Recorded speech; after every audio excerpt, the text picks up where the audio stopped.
You're listening to From the Chair, and I'm your host, Mike Hamilton. Join us each episode as we talk to athletic directors from across America. We're going to talk about topics like leadership, career development, issues of the day, and I can promise you we're going to have some fun along the way too. So sit back, listen in, and let's dive in. Let's go. All right, good morning. This is a great episode today. I'm looking forward to my friend Gary Barta from the University of Iowa. Gary, thanks for joining me. Oh, it's my pleasure, Mike, and emphasis on good friend. As those who know us both know, we've known each other for a long, long time and have been in this business together through the ups and downs, mostly ups. So glad to be with you. A lot fewer gray hairs back in those days, buddy. A lot fewer gray hairs. So look, if folks are joining us on this one today, I'll just make a quick comment. Gary and I did a podcast on the original iteration of From the Chair that you can also find in the archives from February of 2018. And there's a lot more that you can find out about Gary and his role in college athletics if you want to go back and give that a listen. But today we're going to focus on some other things. I'd have to go back. I should go back and watch that and see what in the world we talked about and what I said. I probably should have done that before we did this so I don't contradict myself. I'm not worried about that. But yeah. No, awesome you're exactly. Gosh, hey, Gary, think about this. Think about February 2018, and now we're in May of 2022. My word, what has changed in college athletics in the last 4 years, right? I mean, the pandemic and all the other things that we discussed offline. But here you are, right? And we're continuing to plow our way through all this. It's good stuff. I want to start by, you are your role at Iowa to me is interesting from two or three points. One is your long tenure. The second is I continue to be just amazed at your, I'll call it cross-program success and the ability for you to have had the number of coaches that have been there for long tenures in a world that is really in college athletics, in a world that's very much in upheaval, right? I mean, when I was at Tennessee and left in 2011, there have been 5 athletic directors at Tennessee since that time. But yet there's been consistency at Iowa. And I think you're in your 16th or 17th year now. Is that right? Yeah, it's 16 years at Iowa, and I can tell you that you're right, that one of the unique things about the University of Iowa, there have only been 3 athletic directors in the last 15, 16, 25 years. The last 60 years, there's only been 3 athletic directors. And then you go to, Kirk Ferentz, who's the longest tenured football coach in FBS. Lisa Bluter, our women's basketball coach, is in her 23rd year. The new kid on the block is Fran McCaffrey, and he's been at Iowa for 12 years. So, one of the things that I appreciate, first of all, I'm grateful that they've allowed me to stay this long. And part of that is, when I was coming up through the ranks and I had a goal of becoming a athletic director at the highest level, if you would have asked me, what would my dream job be? It would have been the University of Iowa. Now, there's some history there. I was at the University of Northern Iowa many, many years ago, so I was familiar with the state. My wife grew up in Waterloo, Iowa.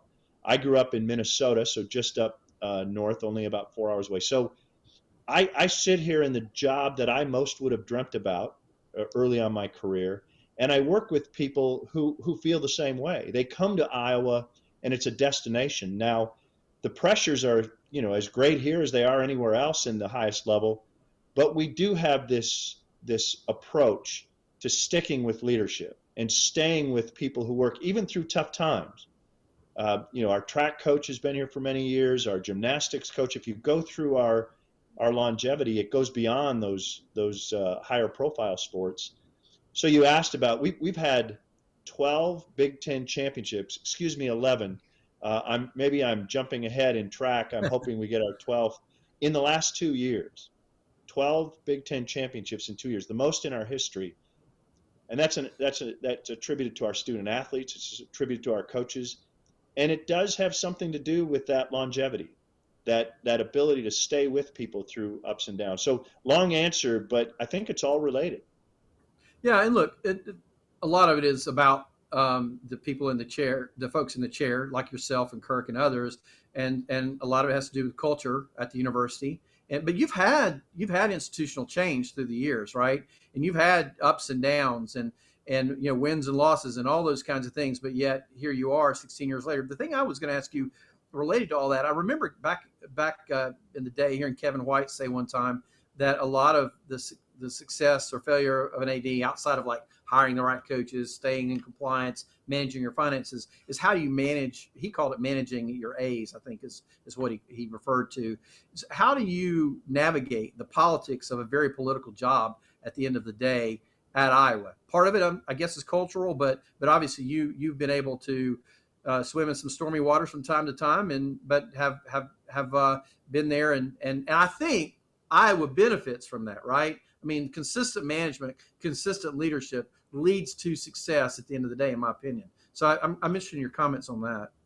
Yeah, so I would say a few things related to that. First of all, thankfully, and the storms are well documented. You can go back and you can look at various ups and downs that we've had as an institution.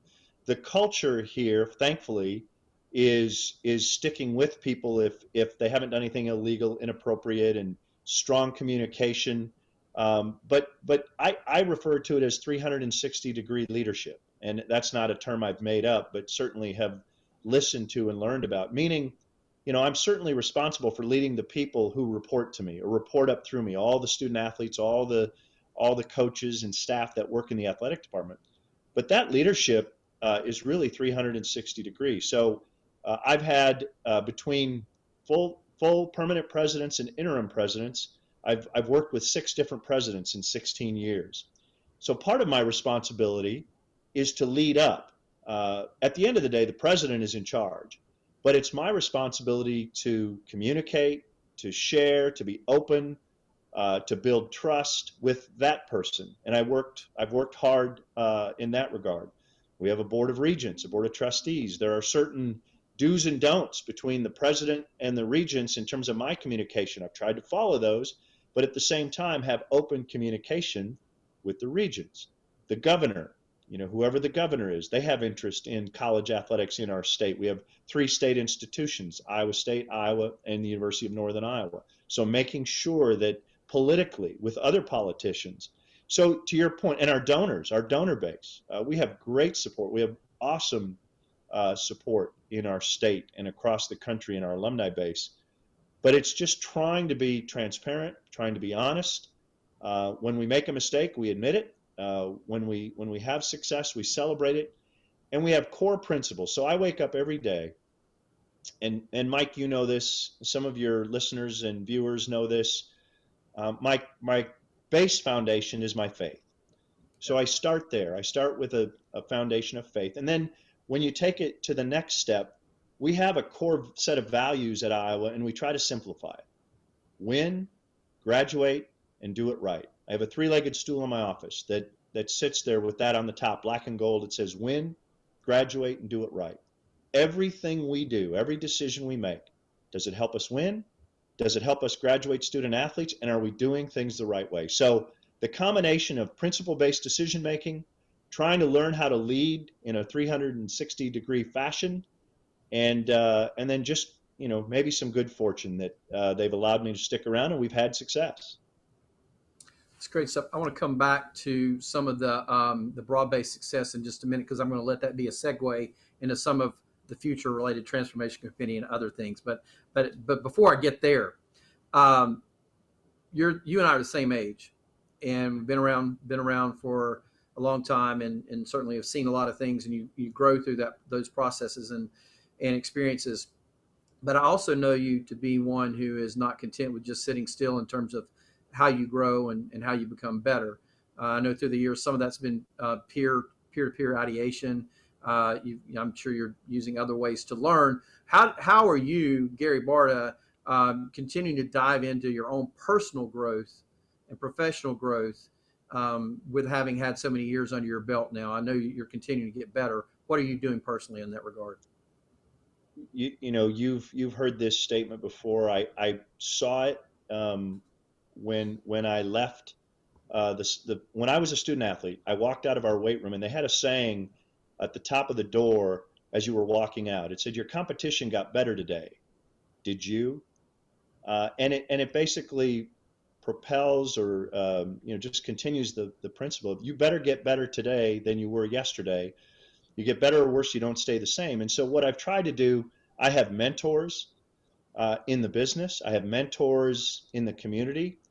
I have my wife is a somebody that I can talk with about anything.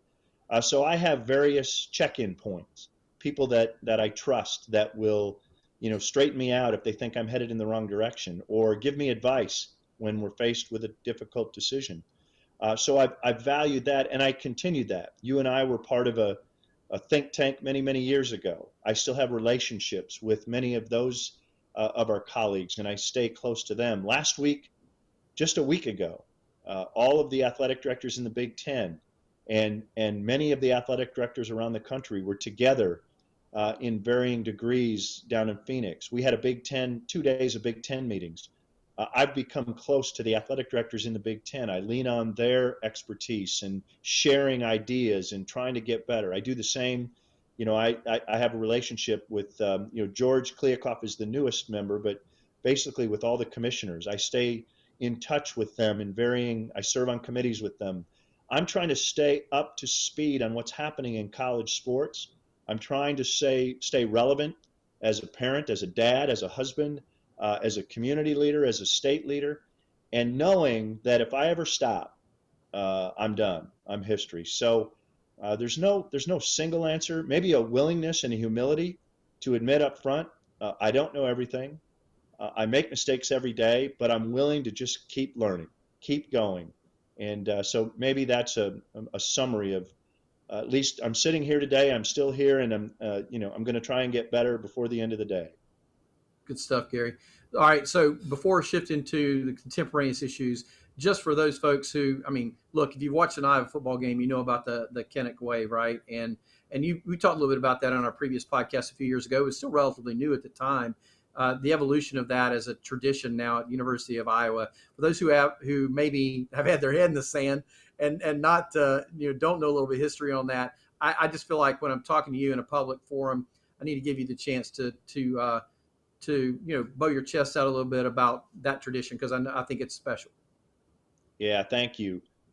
So what we know about college athletics, there are great traditions everywhere. I mean, that's one of the things that's so much fun about our business is you go to each campus and there's history and there's tradition and there's rivalries. And so that exists everywhere. And you can go around the country and name them. One of the things, and so we've called this, and others have called this, we refer to it as the greatest tradition in college football, in college sports. And for those who don't know, so there's a children's hospital that was built several years ago right in the shadows of Kinnick Stadium. And on the 12th floor of that building, they created a space for kids who are going through very, very difficult time to play on a daily basis. And then on football game day, they have game watches up there. So the families and the kids, they go up into this 12th floor and they look down on Kinnick Stadium. Well, the fans generically made a decision. We've had a kid captain program with the hospital for many, many years. But the fans said, wouldn't it be cool through social media? Wouldn't it be cool if at some point during every game we all turn around and we look up to those kids and we wave? So in a spontaneous fan started tradition, that happens every week between the first and second quarter. And it started with just the fans, but now all the officials, the home team, the visiting team, every single person in that stadium stops, pauses, turns, and waves at those kids, and the kids wave back. And at the end of the day, it's a reminder. We all think college sports are pretty darn important. Nothing is more important than what's going on in that hospital. So I appreciate the opportunity. For those who haven't seen it, I encourage you to, tune into one of our games, go on YouTube, check it out. We have people coming to the stadium, Mike, who I'll talk to. They'll call me up and say, I have no affiliation with Iowa. I've never been to Kinnick Stadium. I've never been to Iowa City. I'm coming to the game next week. Do you have any advice on the best way to participate in the wave? And so Wow. it gives me chills every time I think about it or talk about it. I absolutely love it, man. And we need to make sure that we, those kids, it's a special moment for the very small amount of time, but a special moment for the kids are involved. And it's also a great opportunity for fans and officials and teams to pause for a minute to do that as well. Hey, Gary, so as an athletic director, Division One athletic director, there are two things that you always want to. I mean, there are committees that you're honored to spend time on, but I know that a lot of ads look at the signature moments in their career, the opportunity to maybe serve on the NCAA basketball committee and on now the CFP committee. You have been very involved in that in the last couple of years, having chaired the CFP. What have you learned through that process? Well, you're right. We all serve on committees. I've been on the NCAA Council. I've been on numerous subcommittees. I love college athletics. I was a student athlete. I grew up around it. I've been around it. I've been doing this now for 34 years. The pinnacle of my service, obviously my 16 years at Iowa, but getting asked to serve on the college football playoff committee and then eventually getting asked to chair it, one of the greatest honors of my career. Very time consuming, very challenging, but it was an absolute thrill. I'm honored that I was asked, and hopefully, we came away. You get a 3-year term. My 3-year term is up, but it was just a thrill and an honor. It is an honor, and you did a great job with it. And I think it'll be interesting to watch the continued evolution of the CFP. It's so very important to the college athletic landscape, and I know there's a lot to be talked about there over the next couple of years. Let's shift to. I'm gonna sort of throw out a macro topic, and you can take this a couple of different directions, Gary. And one of those will be perhaps reflecting on some comments that you recently made in the press around one-time transfers. Um, but there's a lot of change in the college athletics landscape. We were talking just a moment ago about the broad-based success of Iowa athletics and your many different programs that are competing and winning at the highest levels. Bubba Cunningham recently in an article was talking about, does coming out of the transformation committee work, what does college athletics look like? Do basketball and football stay at a certain elite level, and then individual winners compete in individual federation championships versus an NCAA championship? And are there further divisions of the NCAA that different sports, instead of competing in Division One, all of your sports, maybe they're competing at different divisions? This is all just in the economy of discussion right now, right? And we've got what's going on with the NCAA, kind of giving a more strong opinion related to collectives and how the collectives are managed, particularly as it relates to pay for play. And we'll see how that plays out. We've got, basically, unfettered free agency happening in the portal. All the subject lines, right? So as a guy who's been around college athletics for a long time, I know you see the good in college athletics. And let's be clear, there's so much good that is still around and in college athletics that we could go on and on about. But I also know you share some concerns about what is happening and transpiring now and how that might shape college athletics over the next few years. And I wanted to kind of give you a forum to talk a little bit about that over the next few minutes if we could. I really appreciate it, Mike. And yeah, I've been doing this 34 years and was a student athlete for 5 years before that. I care so much about college sports. I've dedicated my life to it. And I care deeply about our student athletes. I want them to have an awesome experience. I just had interviews with 4 student athletes yesterday. I do that at the end of every semester. It's graduation time. And I just, I want to know, I want their experience to have been awesome. I want them to have success academically, athletically. I want them to be safe, etc. And so I care deeply. I do have concerns. And in the 34 years I've been doing this, I've never seen so many uncertainties and so much change all at once. All that being said, I had an all-staff meeting yesterday, a head coach retreat just a couple of days ago. No matter where this goes, college athletics is still going to be awesome. We're still going to give young people an opportunity to earn a degree from a great university, play the sport they love, all those things. So wherever it goes, Iowa, myself, will be ready to adjust. But I am concerned.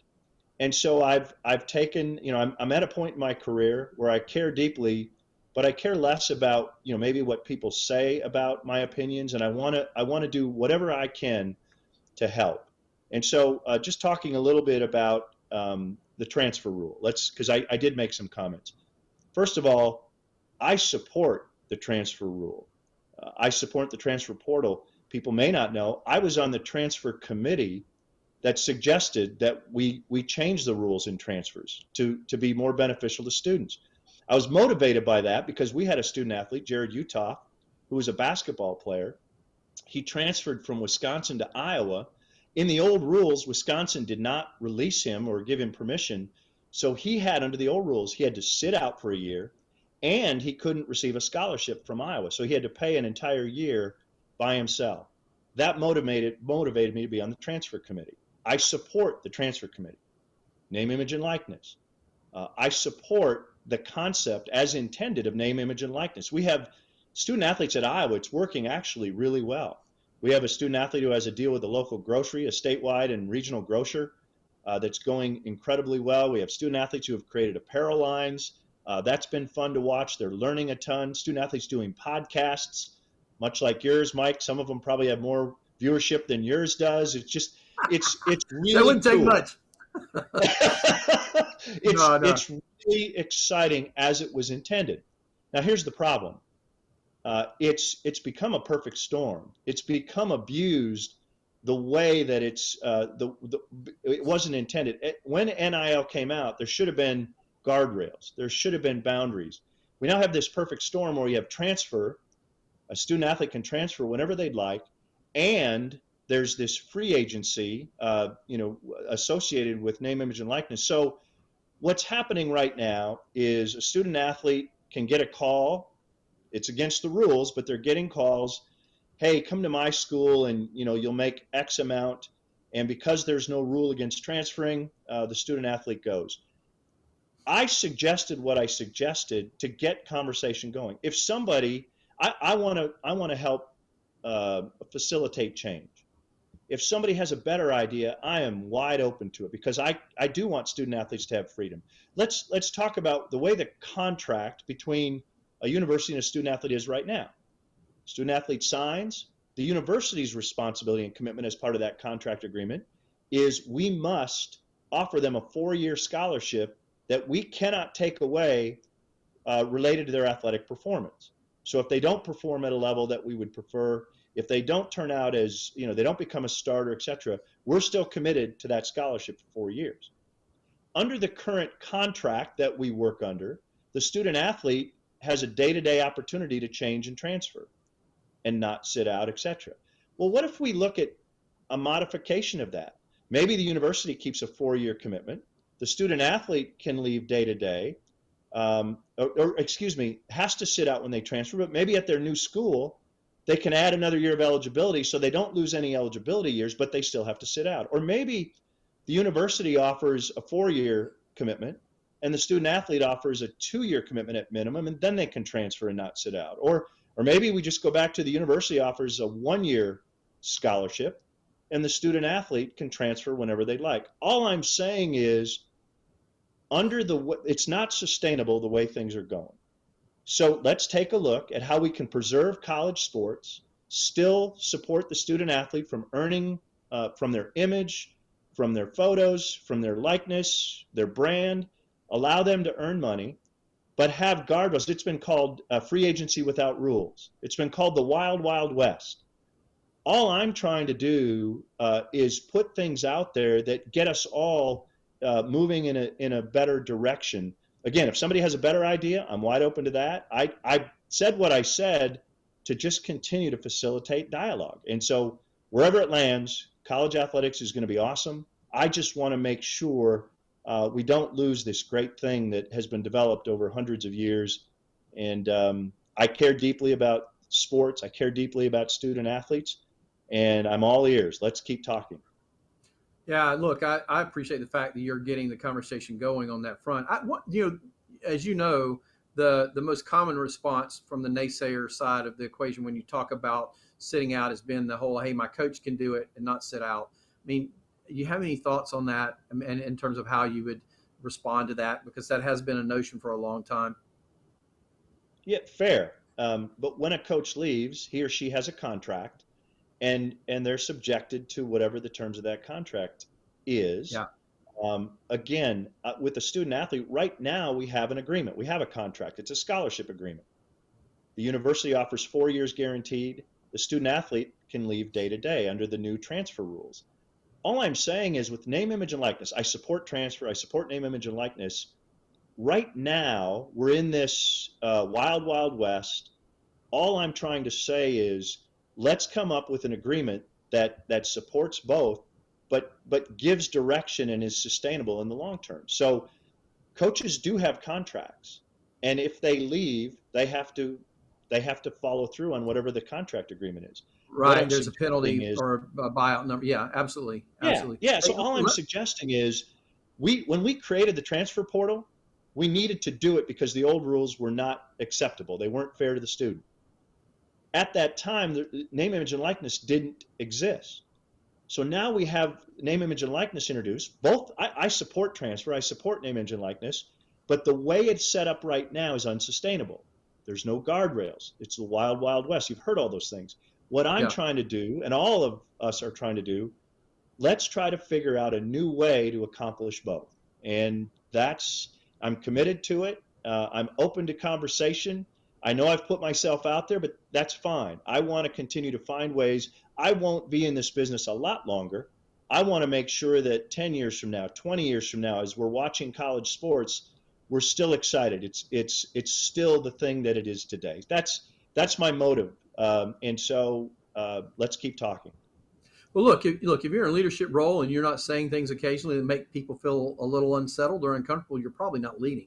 That's just, and you've learned that through these years. I do want you to comment real quickly on the you know I'm not going to ask you to necessarily project all of what's going to happen around the transformation committee, but I am interested, given in the chair you sit in particularly, is it possible? Do you think it's possible that on the backside of where the transformation committee outcomes land, that schools can still have, and you don't have to make this about Iowa. You can make it just a generic statement. Is it still possible to have, you think, broad-based programs with success across all sports, or are we going to have to pick and choose? Not, I don't know how to say it a different way. I still, again, the reason I'm outspoken, the reason I'm trying to be involved in trying to find solution is because I care, and I care about. We have 22 sports at Iowa. I care about all 22. The sustainability under the current process that we're involved in, I worry greatly about it. So I'm hopeful, yes, that we can continue to have broad-based programming. It might look slightly different. There's been talk about different scholarship approaches, different roster approaches. There's been talk about do we take football and set it over here, not from a Title IX standpoint. We'll all be and want to be in compliance with Title IX, but maybe from a management or a governance standpoint, is there a different way to approach college football? Gene Smith talked a little bit about that recently, and there's more talk about that. I do know this: some really dedicated presidents, ADs, commissioners are spending a lot of hours working on the transformation committee to try to continue to do what we've just been talking about. How do we keep college sports relevant? How do we keep it beneficial and in a good place for student athletes? And how do we make sure we can keep going? The model that we've all been working under, let's just call it what it is. College football, from a financial standpoint, at least at the Autonomy 5 institutions, generates the income so that all of these sports can participate. Them and the college basketball, of course, the NCAA tournament. So we're all trying to find a way forward. We know change has to come, and we're open to that. But we also have to have some guardrails so that we can operate. And I don't know, where uncertainty is uncomfortable. We're uncertain right now. But as I told my staff and my head coaches, I get it. We're uncertain. It's uncomfortable. Just keep doing what you're doing. Do it the right way. Keep serving young people. And one way or another, wherever this goes, we're going to still be at the University of Iowa.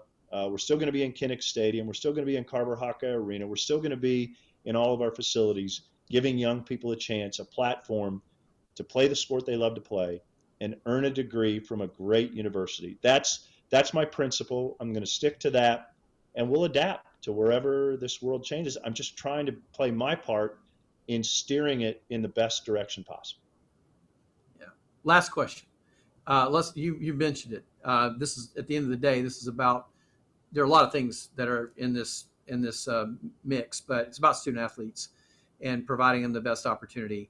You've worked at a handful of places, great places, and I know you've got probably literally hundreds of memories of interaction with student athletes. Is there, for the podcast here as we wrap up, a student athlete memory where it can be on the field of competition or off that you say, hey, you go home at night and you tell Connie, hey, this is why I'm in this business. Is there a story you can share with us on that front? Well, I'll quickly give you two answers to that. First of all, you're right. There are dozens and dozens of individual stories. But before I even begin to try and pick one or two or three, I get asked all the time, why do I love to do what I do? And the two answers I give is every time I go into the locker room of a team that's won, I love to watch the student athletes and the coaches celebrate. And I love to watch it because it's just this pent up, built up, they've worked all year long. It's hard to win at any level. It's hard to win in the Big Ten. It's hard to win in college, the highest level of college sports. So when I watch in the locker room that cheering, the water bottles throwing water around, the coaches, getting something dumped on their head, the athletes chest bumping, that every time I see it is my favorite moment.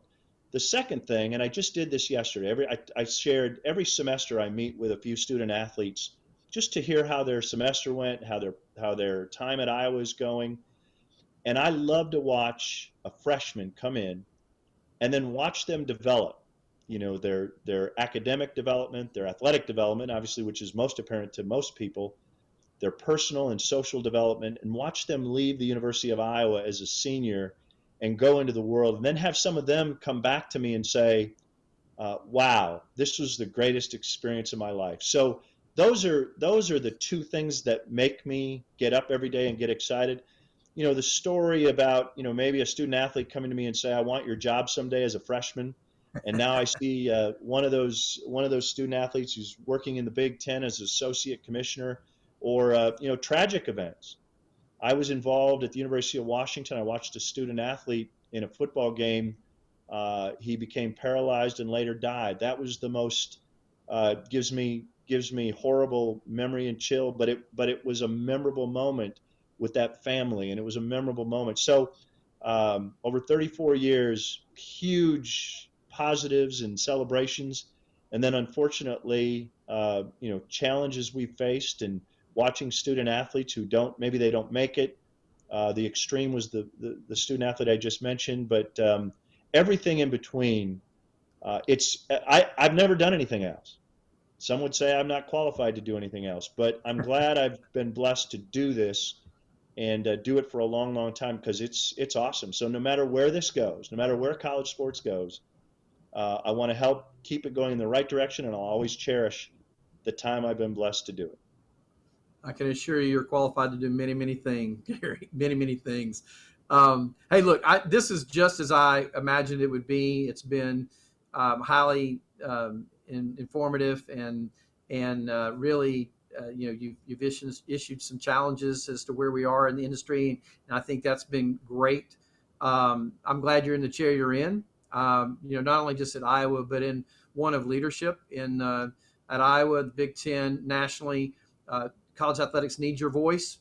College athletics needs you continue to ask hard questions. And so I appreciate you spending some time with us today just to talk about some of those hard questions. You're a good friend to do that. And so I thank you for joining me, Gary. Well, it's my pleasure. Great to be asked. And again, for those of us who know us, our friendship has been long and deep, and I'm grateful for it. Same here, buddy.